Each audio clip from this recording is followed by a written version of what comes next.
Blackboard tips and techniques for notebook 2, right? I posted it and I put a link for you. You don't have to print it out because if you want to take notes, but all of these will apply to this one. So I didn't print them out because you may not even want to have. But I just want to point out that the roll hem on this has all the steps. So I'm going to say the steps now if you want to write them down, and then I'm going to go do the steps over here on the machine. So step 1 will be. What's this block? Oh, I'm sorry. This is rolled hem block D2 because there's another block D. And that's in chiffon? This one is in chiffon because we will do this technique on our shirts. So that's basically, you'll notice anything we do in chiffon is and for this notebook is something you're going to actually use in your shirt, whereas we won't do this in our shirt and we won't do this in our shirt. So I think they're trying to save chiffon. So this is block D2 because there is another D that's another type of shape like this. Okay, so and this is out of chiffon. Step 1 is to stitch 3/8 of an inch into the edge of the fabric. Just a normal stitch. Just a stitch. Stitch. Do not baste it. You need the strength, and you'll see why in a second. 3/8. 3/8 of an inch, which is a little less than a half. If you're counting on your pattern making ruler, it's 3 blocks. And this, so let me also say, your cutting of this has to be exact. And look at your direction. This is the selvage. I left my selvage on here to show you. Do you see my selvage? So this is going up and down. But we on reverse side. You can. I don't care if you do. But I just don't want you to cut it crosswise or diagonal because it's going to make this even more challenging. So make sure you're cutting it on the straight. Make sure you cut, and you can. I left my selvage just so you could see it's on the straight. So it's got to be cut perfect, no jagged cuts. Then you're going to stitch, okay, so step 1 is stitch 3/8 of an inch, which I'll do here in a second. Step 2, you're going to fold the fabric. Oh wait, it should tell you to trim it. Okay, so they have this, hold on, it should be written as more steps. So step 1 is stitch 3/8 of an inch. Then trim that down to 1/8 of an inch. Trim down to 1/8, not Correct. trim 1/8. Okay. You're trimming it to 1/8. So the second step? well, they have it listed as just 1 step, so I'm just Okay. going by what's I just here. I know, thought I missed something. I would have made it into 2 steps. Okay. And you're welcome to write your notes any way that makes sense to you. Okay, yes. So at this point now, you should have a 1/8 inch little line from your stitch. The reason that we didn't just do that, because a lot of people are like, well, why didn't we do that? Because it is very difficult to take a slippery chiffon and trim it and just sew it at 1/8 of an inch. Okay. So this is a guide here. Okay, now, I'll just say next step. You're going to fold the fabric at your new stitch line.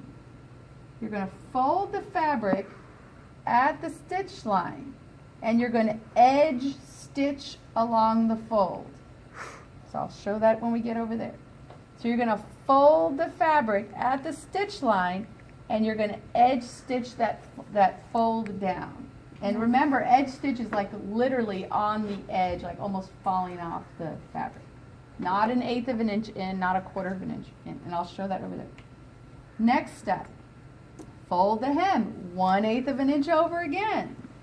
And now edge stitch along the... So the same edge as just doing it again? Correct. Okay. Yeah. And so this stitch will result in a finished 1/8 inch hem. Note during rows 2 and 3 that by pulling your edge, you can also help control the fabric. So let's go do it over here on the sewing machine. Just sew 3/8 of an inch. And I don't know exactly where this 3/8 is on this. Why'd you do that? Because this one's usually cold.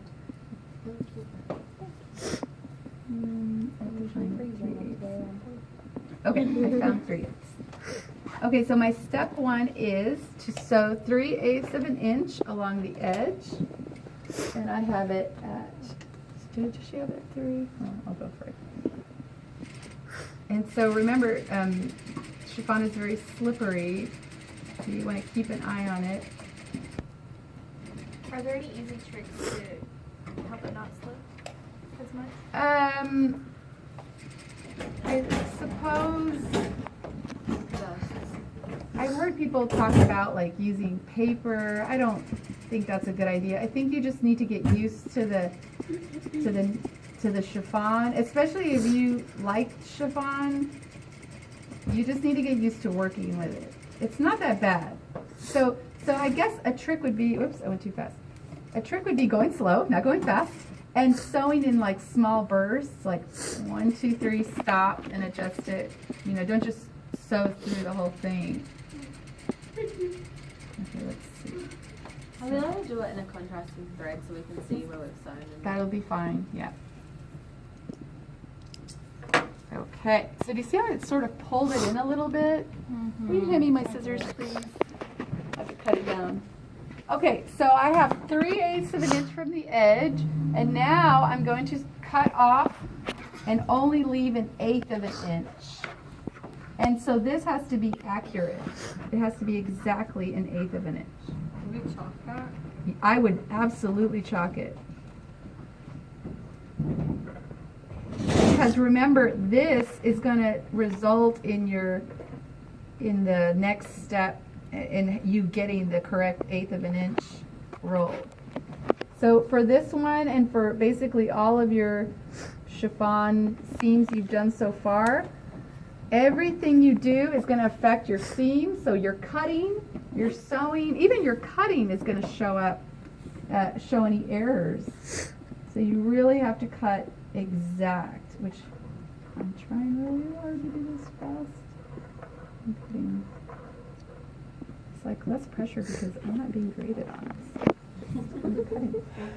I know, right? Oh, I already went through this class, trust me. Yep. Okay, so I've trimmed it down to 1/8 of an inch. And if you see how can you see how this is going to be easy because it's rolling it for you, isn't it? Okay, so now the next step is to fold the hem, fold the fabric at this stitch line. We're going to fold it. So mine's wanting to go inward like this, so I'm going to work with it. So we're going to fold it right on the stitch line, and I'm going to stitch right on the edge. And so one of the little tricks that I use with chiffon is I use the tail of the thread and I use it to help me hold this. So that might be a little trick that's useful. Okay, so I folded it on the stitch line. It's going to take me a while to drop this into place. Are we going to backstitch here? I haven't backstitched at all because these are like all prepped. I'm prepping it. So you can backstitch if you want. I probably wouldn't backstitch on this. I would do that because it'll get all bunched up. Okay, so at this point you can use like a stiletto or any pointy object, and I'm going to have this help me turn the hem up. So I'm moving this up. There we go. Do you want to use chopsticks or have some? Chopsticks I work said chopsticks. perfect. I was like, I need some. Yes. So I'm just going to try to get this started. Let's see if I can do this with my hands. Yeah, every time you go get a pair of chopsticks, they're good sewing tools. Okay, so it was hard to get it started, but now it is super easy. It's going so much faster now. So it is a bit challenging to get it started. I suppose you can maybe pin it. Pinning might help it.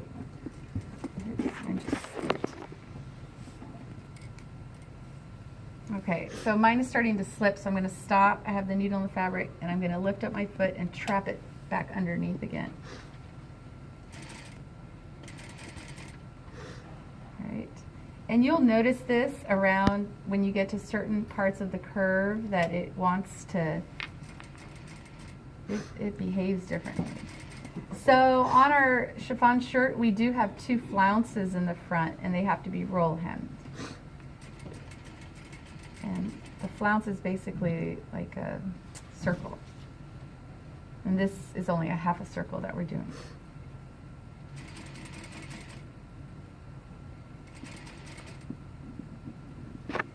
So after you did that, we edge stitched right on the fold. So now you're going to fold the hem again 1/8 of an inch. And now you're going to stitch right on top of your, so here, maybe if I do this, well, I'll show you here. I'll show you on the table first. So can you see here, I have my previous stitch, it's kind of hidden, right? And then I have my new stitch. So now what I'm going to do is I'm going to roll it, the 1/8 of an inch that I cut is going to be my guide. So now do you see how it's telling you where to sew? So all I have to do now is stitch where I had previously stitched. And then your client or customer won't see anything but that you made one stitch. Does that make sense? Do you see how you did all these stitches, but all this will be hidden because I'm going to try to stitch on top of my previous stitch. So it's actually not that bad. So here again, I'm going to use the tails to hold on, and I'm letting this 1/8 of an inch, the cut that I did, be my guide. So you're folding it in 8. Again, yeah. And I'm going to leave half open to show you. So see, that wasn't really that bad. Okay, so now my goal is to sew right on top of it. If you're having problems with it, you can always hand crank this whole thing, right? I have contrasting threads, so you should be able to see.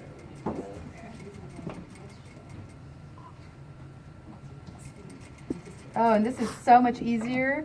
So after you've done those 2 stabilizing stitches, this is much easier now. I think you guys will be, you're going to enjoy doing this. This one's not too bad. And yes, they do make roll hemming feet that it does all this work for you basically. I don't think your kits came with one. I feel like those are a lot harder to work with. You know, Like I every hate time I using tried them. to use one, it just like slipped off. Yeah, I actually don't like to use the roll hemming foot. I do something else, which I won't show you, but I'll be happy to share with you. Let's go back to the table. See, I have 2 different color threads, so you can see, but I managed to get it on top. Can you see? Like yours would be the same color thread. And then from the front view, it just looks like one thread. Isn't that pretty? And there's no pulling. This is, I know this seems like a long process, but I promise you, once you do it, it's not hard.